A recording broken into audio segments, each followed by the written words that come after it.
యేసు ప్రభు శిలువ మరణము అపజయం కాదు, విజయం. హల్లెలూయా. యేసు ప్రభు చేతగాని వాడిగా శిలువలో మరణించలేదు.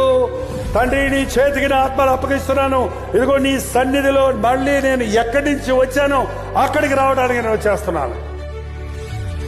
తండ్రి కుడి పార్శ్వమున కూర్చుండవాడు దిగొచ్చాడు.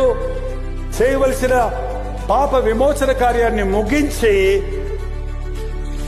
పరలోకమునకు ఆరోహణమై ఈ రోజు ఎక్కడున్నాడు యేసు ప్రభు? తండ్రి కుడి పార్శ్వమున కూర్చొని మన కొరకు విజ్ఞాపన, నీ రక్తం చెందించిన ఈ ఆత్మను ఒక అవకాశమే.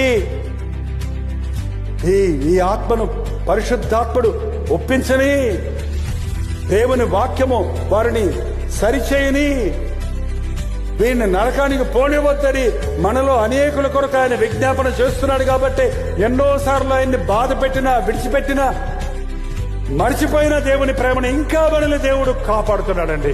ఇంకా బతికున్నాం అసలు సజీవులుగా. నీవు నరకానికి పోకుండా ఆయన రాజ్యంలోనికి చేరాలని, రక్షించబడ్డ నీవు ఒట్టివాడిగా మిగిలిపోకుండా దేవుడిచ్చే మహిమకు పాత్రుడు కావాలని, తండ్రి నీ చేతికి నా ఆత్మను అప్పగించున్నానని తల వంచి తన ప్రాణాన్ని అతి గుర్తు. యేసుక్రీస్తు రక్తము ప్రతి పాపము నుండి మనలను పవిత్రులుగా చేయను.